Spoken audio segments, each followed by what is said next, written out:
बिस्मिल्लाहिर्रहमानिर्रहीम। अस्सलाम वालेकुम। Welcome back to my channel cooking शुकिंग विद रीबा। आज हम हाजिर हैं एक बहुत ही सादा रेसिपी के साथ, जो है प्याज करेले। प्याज करेले बनाना अमूमन हम सबको ही बहुत मुश्किल लगते हैं, लेकिन ये एक नहायत ही सादा रेसिपी है जिससे आपके प्याज करेले ना तो कड़वे बनेंगे और ना ही आपको ज़्यादा मेहनत करनी पड़ेगी। आपने करना क्या है, करेलों को अच्छी तरह से धो लेना है और उसके बाद उनको एक कपड़े से खुश्क कर लेना है। अब आपने इसके छिलके को बारीक बारीक इस तरह छुरी की मदद से उतार लेना है।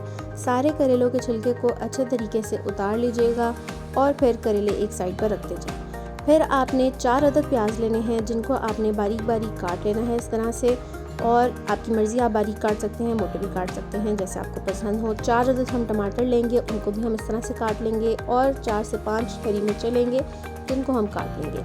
अब आपने करेले को बीच में से काट कर इसके 2 हिस्से कर लेने हैं और इसके बीज को निकाल लेना है। आपकी मर्ज़ी है, आप नरम बीज अंदर भी रहने दे सकते हैं और बाकी के बीज निकाल सकते हैं, या फिर आप सारे बीज भी निकाल सकते हैं, यह आपकी मर्ज़ी है। जब आप सारे करेलों को काट कर उनके बीज निकाल देंगे तो इनको एक अलग प्लेट में रखते जाएं। और याद रहे कि आपने इनको करेलों को गोल गोल इस तरह से नहीं काटना है। आपने किस तरह से काटना है, जैसे मैंने काटे हुए हैं, आपने बिल्कुल इसी तरह काटने हैं। इसी तरह अब हमने सारी चीज़ों को काट लिया है और अब हम एक कढ़ाई के अंदर 1 से 1.5 कप ऑयल डालेंगे और उस ऑयल को जैसे ही थोड़ा सा गर्म होगा उसमें हम डाल देंगे अपने प्याज। याद रहें कि पहले आपने प्याज फ्राई करने हैं, बाद में करेले फ्राई करने हैं। ये मेरे करेलों की रेसिपी की एक फ़ास्ट टिप है और इससे ये होगा कि आपके करेले जो हैं वो कड़वे नहीं बनेंगे। प्याज को हम हल्की आंच पर फ्राई करते रहेंगे। याद रहे, चम्मच बीच में हिलाते रहना है और प्याज को फ्राई करते रहना है। इतना फ्राई करना है कि ये बस ढीले हो जाएं। ज़्यादा फ्राई नहीं करना, बस सिर्फ प्याज ढीले करने हैं हमने। जैसे ही ये प्याज ढीले हो जाएंगे, हम इनको एक अलग प्लेट में निकाल लेंगे। अब आपने इसी ऑयल के अंदर कटे हुए करेले डाल देने हैं और हल्की आंच पर फ्राई करते रहना है। याद रहें, यहाँ पर भी आपने इसके अंदर चम्मच हिलाते रहना है। और अगर आपके करेले एक ही दफ़ा में फ्राई नहीं हो पा रहे तो आप इनको हाफ़ ऑफ करके भी फ्राई कर सकते हैं।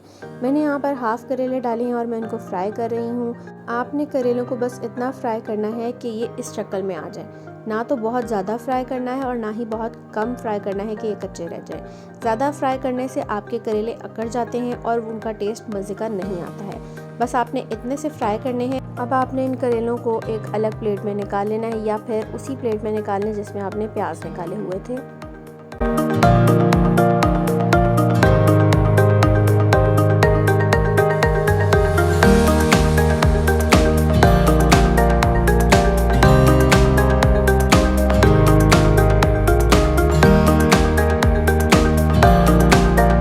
जिस तरह से हम सालन का मसाला बनाते हैं, उसी तरह आपने 2 से 3 चम्मच ऑयल डालना है और उसके अंदर जो प्याज फ्राई किए हुए थे उसका सिर्फ 2 चम्मच प्याज आपने इसके अंदर डाल देने हैं। उन प्याज को आपने मज़ीद थोड़ा सा और फ्राई करना है ताकि वो थोड़े से गोल्डन ब्राउन हो जाएं और हमारा मसाला अच्छा सा बन जाए। साथ साथ हमारे करेले फ्राई हो रहे हैं और एक साइड पर बन रहा है हमारा मसाला।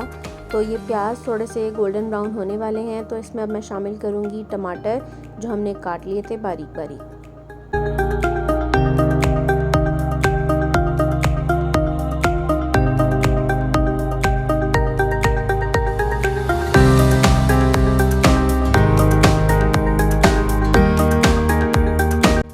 इसको हम भूनेंगे और उसके बाद हम इसमें डाल देंगे हरी मिर्चें जो हमने काटी थी।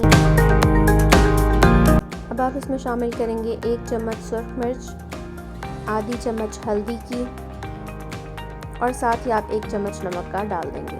और मज़ीद इसमें कोई दूसरा तीसरा मसाला नहीं डलना है। ये बहुत ही सादा और सिंपल सी सब्ज़ी की रेसिपी है। आप इसको फॉलो करेंगे तो यकीन करें आपके करेले बहुत ही मज़ेदार बनेंगे बग़ैर किसी कड़वाहट के।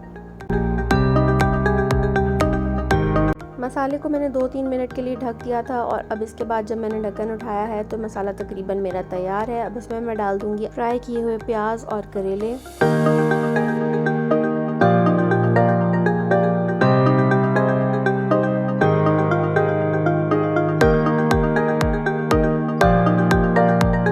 अच्छी तरह से हम इसको मिक्स कर लेंगे।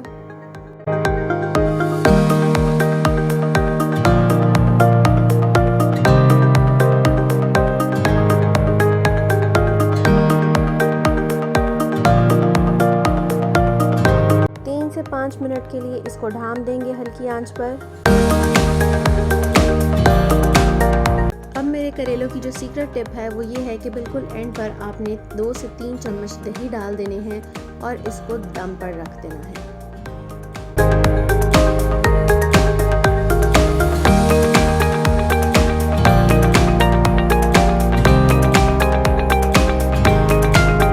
लीजिए तो तैयार है हमारे मज़ेदार से करेले। इसको एंजॉय करें आप तंदूरी रोटी के साथ या घर की रोटी के साथ, और हमें अपनी दुआओं में याद रखिएगा। मिलते हैं अपनी नई रेसिपी के साथ। अल्लाह हाफ़िज़।